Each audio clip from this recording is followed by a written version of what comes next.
With transition metals, we have slightly different picture of orbital behavior than we had in main group. Let's look what happens to the metal ion that is surrounded by 6 negative charges from ligands. Negative charge on ligand does not mean that ligand molecule is negative. It simply means that negatively charged lone pair is oriented towards metal ion, which is the case in all metal ion complexes.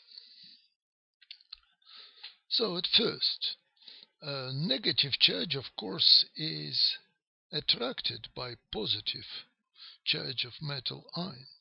Same is true for tetragonal. Now, what happens to orbitals? If you have s orbital that is spherical in shape, electrons on s orbital will be repelled by these negative charges, and total energy will go up. That's the end of the story. Now we have p orbitals that are oriented along this axis. Each of them, again, will be repelled by negative charges, and all energies will go higher.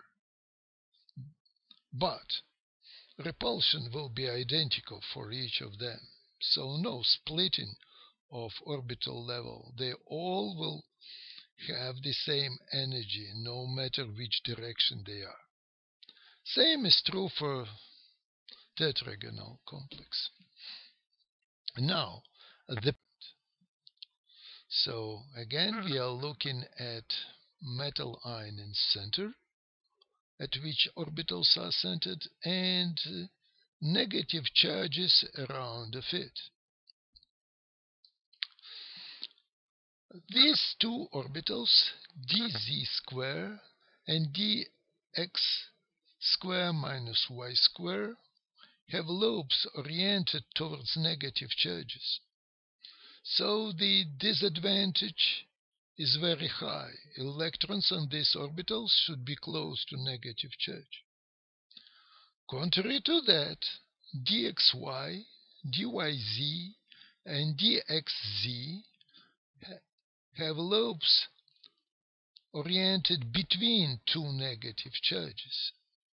So the repulsion will be relatively lower.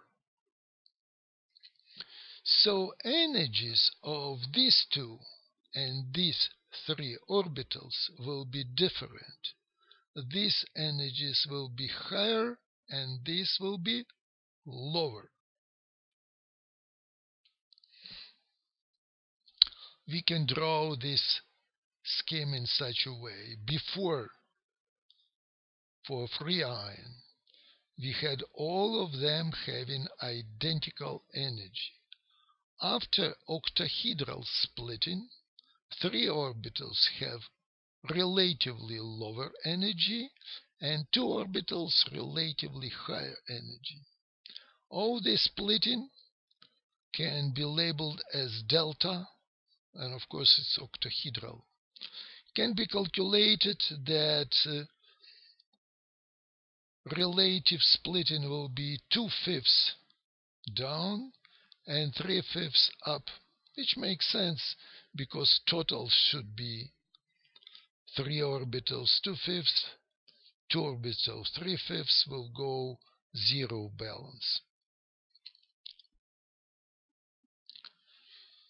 So when we fill these splitted orbitals, first electron, of course, will go on some of lower orbitals. Second will occupy another unoccupied orbital, and then the third will occupy the very last unoccupied lower level orbital. It will be kind of stable configuration because you have a subshell of lower energy orbitals. All spins are directed in one direction.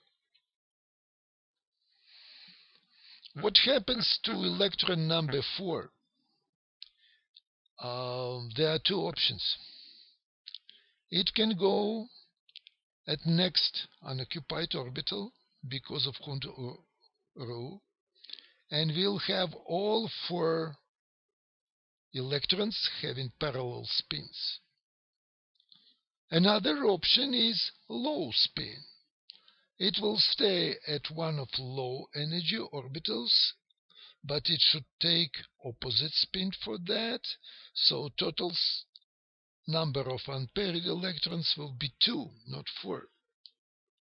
The same will be true for the next one. If you put number 5, it can go or here or again there. So for first 3, D1, D2, and D3, we have only one option. Number of unpaired electrons, 1, 2, and 3. For D4, D5, D6, and D7, we always have 2 options. One of them is high spin with 4, 5, 4, and 3 unpaired electrons. Another is low spin with 2, 1, 0, and 1 unpaired electron. For D8 and D9, we have only 2 electrons left, so they will stay here. And D9, only one option left, so they do not have high spin and low spin versions.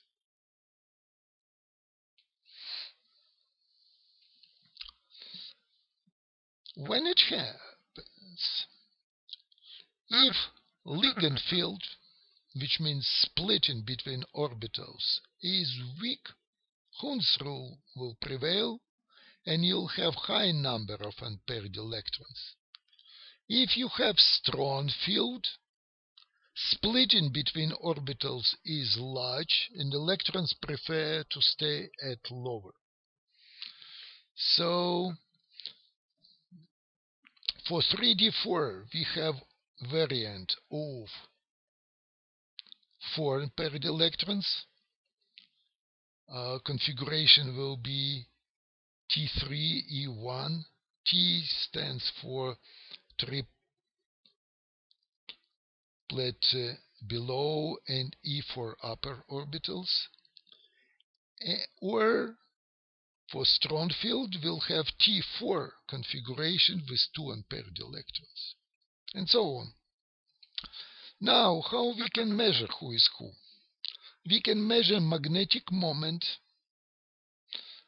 which is 2 square root of spin multiplied by S plus 1 Bohr magnetons.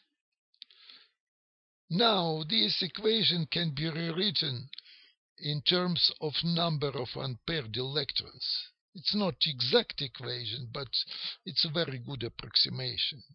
So magnetic moment will be square root of number of unpaired electrons multiplied by n plus 2 and b.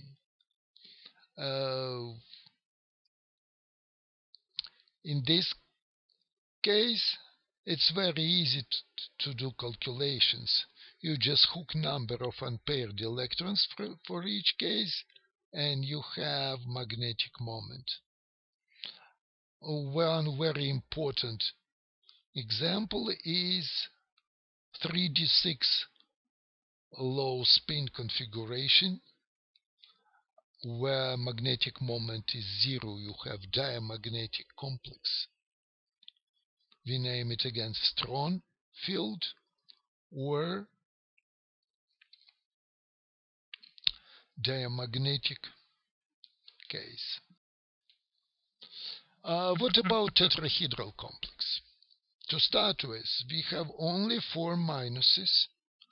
That means splitting will be lower by size. You have 4 negative charges instead of 6. Now, position of our orbitals will be exactly opposite. 2 orbitals, dz square and dx square minus y square, will be negatively affected, and 3 dxy, dxz, and dyz will go up. So splitting again will be much smaller because number of splitting centers is lower. You never have low spin complexes with tetrahedral fluid spin. You always have high spin complexes with maximum number of unpaired electrons. One more specific case is nickel. Nickel may have octahedral field for its D8 configuration. So D8 means 8 electrons. 2, 2, and 2 will stay at 3 lower orbitals, and 2 more will stay at 2 unoccupied orbitals at higher energy. So the total number of unpaired electrons is 2, and you'll have paramagnetic complex. But it is possible that your octahedral complex will become square planar. If you have square planar, you do not have negative charge above and below your complex, and you usually have strong planar field. As a result, you'll have different splitting in this square planar field, and you'll have 2, 1, 1, and 1 orbitals left. Now we have 8 electrons, so they will occupy these 4 orbitals, and 1 will be left completely unoccupied. All these electrons are paired, so you have diamagnetic complex. This is very characteristic for nickel 2+. You can literally see it because green octahedral complex, when it's dried, for example, in this example, becoming yellow tetragonal square planar complex. High spin, low spin nickel complex. So what happens to electron when it is striking by photon? You had electron at 1 d orbital. We'll consider the simplest case, 3d1 electron configuration. And when photon is coming, electron can jump on upper orbital, like here. So it's excited state, which will result in absorption of this photon. And this is visible absorption spectrum of hexa-aqua titanium 3 ion that has 3d1 configuration. Titanium at the center, 6 water molecules around, and this is a splitting in this complex. You have jump that corresponds to energy around 530-40 nanometers, and this will be the color. Similar situations we see with other complexes of 3D transition metals. Titanium, vanadium 4, vanadium 3, vanadium 2, chromium 2, chromium 3, manganese, manganese 3 plus, 2 plus, Fe2 plus can be octahedral, can be tetrahedral, and they have visibly different colors. You have Fe3 plus, pale violet, you cannot even see the color. You have cobalt 2 plus, pinkish for octahedral, and very intense blue for tetrahedral. You may have only octahedral cobalt 3 plus, which is always low spin, and it's usually orange or brown. Nickel can be or octahedral or tetrahedral or square planar, and octahedral can have different hues of blue, from green to pinkish purple. Copper can be octahedral or can be tetrahedral, again different colors. Another effect that is important with crystal field is relative energy. When you put electron at lower orbital, there is overall advantage in energy. So the relative energies of complex formation will be larger and negative when you go from beginning of 3D to the end of 3D. The most stable complex compounds are formed by copper. Very close to copper is nickel, then cobalt, iron, and manganese. This is all true for 2 plus ions. So we can have very primitive rule that can be supported by some calculations, but the rule is empirical, that for the same ligand, usually the most stable complex compound will be formed by copper. Very close to that will be nickel, lower stability cobalt, lower stability iron, lower stability manganese. This is all for 2 plus ions. Finally, there is one more case.